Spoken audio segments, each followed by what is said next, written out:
Welcome back to my channel. जय श्री कृष्णा। भगवान श्री कृष्ण ने द्रौपदी को क्या आश्वासन दिया जब कौरवों के षड्यंत्र के कारण और शकुनी की चालों की वजह से धर्मराज युधिष्ठिर द्रौपदी को दांव पे लगा बैठे और उसे हार गए।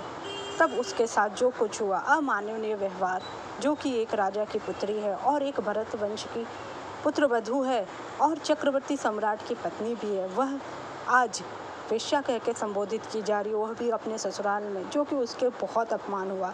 भगवान श्री कृष्ण ने उसकी चीर की रक्षा की। जहाँ बड़े बड़े धनुर्धर योद्धा, उसके 5 पति सब थे, लेकिन किसी ने भी बेचारी द्रौपदी की सहायता नहीं की। तब जानते हैं उसके साथ क्या हुआ। जब पांडव पासे के खेल में हार गए, तब भगवान श्री कृष्ण द्वारिका में थे। समाचार सुन के वह तुरंत हस्तिनापुर आए। फिर उस वन में गए जहाँ पांडव रहते। द्रौपदी ने श्री कृष्ण से क्या कहा, चलिए जानते हैं। भगवान ने कहा, द्रौपदी ने, मधुसूदन, मैंने ऋषियों से सुना है कि आप सृष्टिकर्ता हैं। परशुराम ने मुझसे कहा कि आप विष्णु हैं। मैं जानती हूँ कि आप ही यज्ञों, देवताओं और पंचभूतों का सार है। भगवान, आप ही ब्रह्मांड के मूल है। यह कहते ही द्रौपदी की आंखों से आंसू बहने लगे। गहरी सांस लेते हुए उसने कहा, मैं पांडवों की पत्नी, धृष्टद्युम्न की बहन और आपकी रिश्तेदार हूँ। भरी सभा में कौरव ने मेरे बाल पकड़ के मुझे घसीटा। यह मेरे मानसिक धर्म के समय की बात है। उन्होंने मुझे निर्वस्त्र करने की कोशिश की। मेरे पति मेरी रक्षा ना कर सके। उस नीच दुर्योधन ने पहले भीम को पानी में डुबोकर मारने की कोशिश की थी। उसने पांडवों को जीवित जलाने का षड्यंत्र किया। दुशासन ने मेरे बाल पकड़कर मुझे बहुत अपमानित किया। द्रौपदी ने फिर कहा, मैं अग्नि से उत्पन्न हुई हूँ, कुलीन स्त्री हूँ।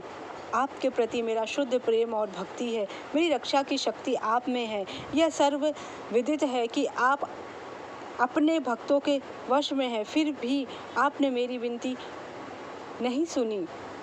भगवान ने उत्तर दिया, द्रौपदी, यह अच्छी तरह से समझ लो, जब तुम किसी पर क्रोधित होती हो तो वह मृत समान ही होता है।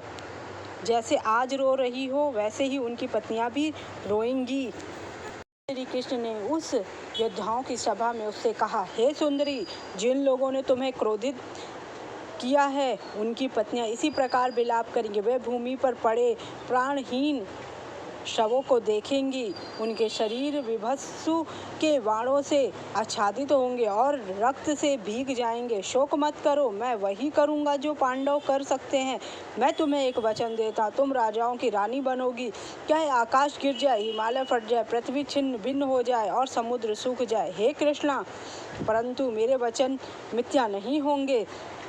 हे कृष्णा, तुम शीघ्र ही भरत वंश की स्त्रियों के रोते हुए देखोगी।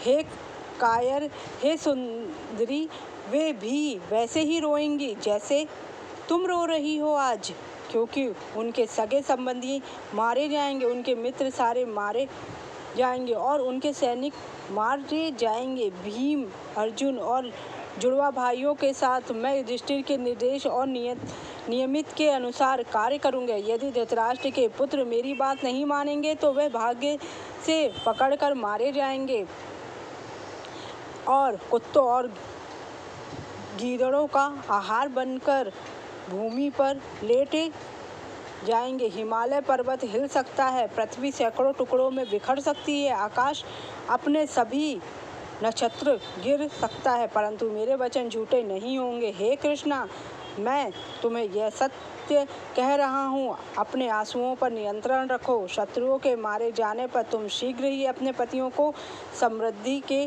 साथ एक होते हुए देखोगी। जिन्होंने तुम्हारा अपमान किया है, उनमें से कोई नहीं बचेगा।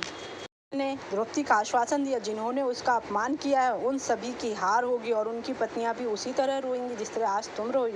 उन्होंने द्रौपदी को बताया कि वह महारानी और चाहे कितना भी बड़ा संकट आ जाए, वह मेरा वचन कभी विफल नहीं होता है।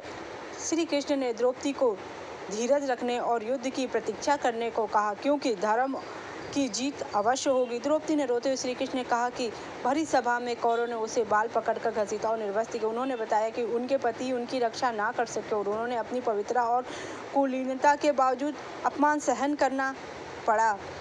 यह संवाद दर्शाता है कि श्री कृष्ण ने न केवल द्रौपदी को सहारा दिया बल्कि भविष्य के महान युद्ध के लिए भी उसे तैयार किया, जहां न्याय हुआ और धर्म की विजय अवश्य होगी।